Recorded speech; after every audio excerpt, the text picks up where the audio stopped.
నమస్తే అండి. మటన్ తోటి గ్రేవీ కర్రీ ఒకటి తయారు చేసి చూపించబోతున్నాను. ఇది చాలా రుచికరంగా రావాలంటే మీకు దీంట్లోకి ఒక స్పెషల్ మసాలా తయారు చేసి చూపించబోతున్నాను. ఇవాళ ప్యాన్ పెట్టేసి నూనె, దాంట్లోకి సన్నగా ఇలా స్లైసులుగా కట్ చేసి ఆనియన్స్ కోసానండి.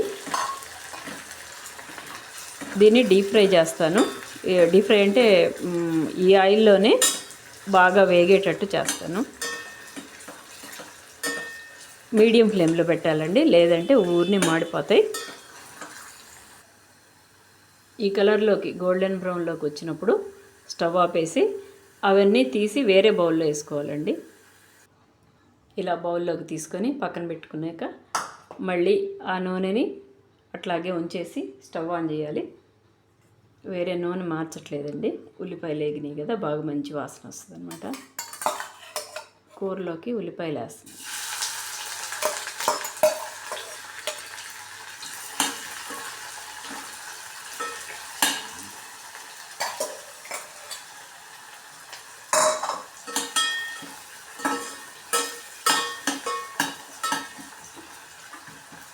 ఇది కొద్దిగా వేగకముందే, పూర్తిగా వేగకముందే అల్లం వెల్లిపాయ పేస్ట్ వేస్తుంది.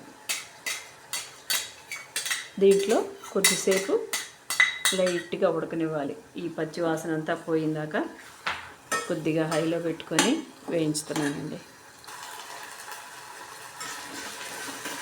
అల్లం దాదాపుగా వేగిందండి. ఇప్పుడు మటన్ యాడ్ చేస్తున్నాను. ఇది 1/2 kg మటన్ ఉంటుందండి.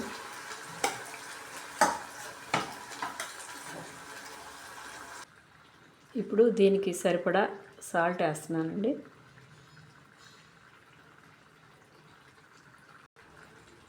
పసుపు, కారం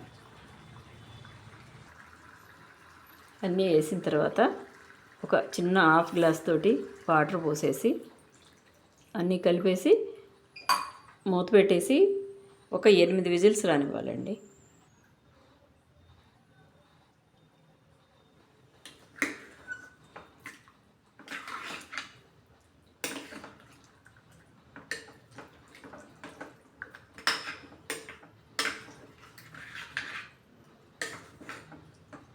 ఇప్పుడు మూత పెడుతున్నాను.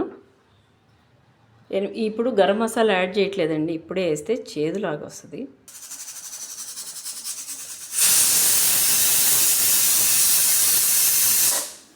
ఇది 8వ విజిల్ అండి. కంప్లీట్ అయిపోయినాయి కదా, స్టవ్ ఆపేస్తాను. ఇప్పుడు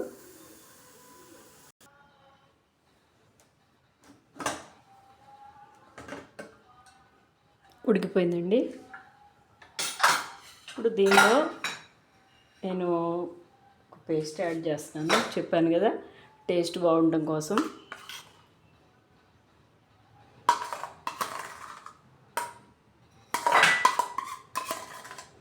ఇది యాడ్ చేసి మళ్ళీ స్టవ్ ఆన్ చేసి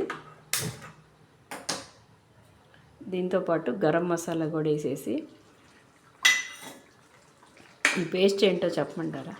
ఇందాక మనం ఆనియన్స్ గోల్డెన్ బ్రౌన్ చేసాం కదా, దాంట్లో అవన్నీ ఒక గిన్నెలో తీసుకున్నాం కదా, దాన్ని నీళ్లు పోసి ఇట్లా గ్రైండ్ చేశాను అన్నమాట.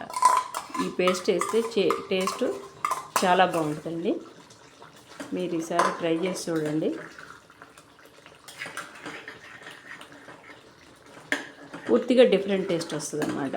మీరు మామూలు గరం మసాలా, అల్లం వెల్లిపాయ పేస్ట్ దీంతో ట్రై చేసి ఉంటారు. ఇప్పుడు ఇది వేసాక ఎక్కువ ఉడకక్కర్లేదండి, ఎందుకంటే బాగా డీప్ ఫ్రై చేసాం కదా. వేసేసి కొత్తిమీర వేసేసి ఒక్క 2-3 నిమిషాలు ఉంచి అట్లా సిమ్లో ఉంచేసి దించేస్తే సరిపోతుందండి. రెడీ అయిపోయిందండి. ఈ వీడియో మీకు నచ్చితే లైక్ చేయండి. Thank you.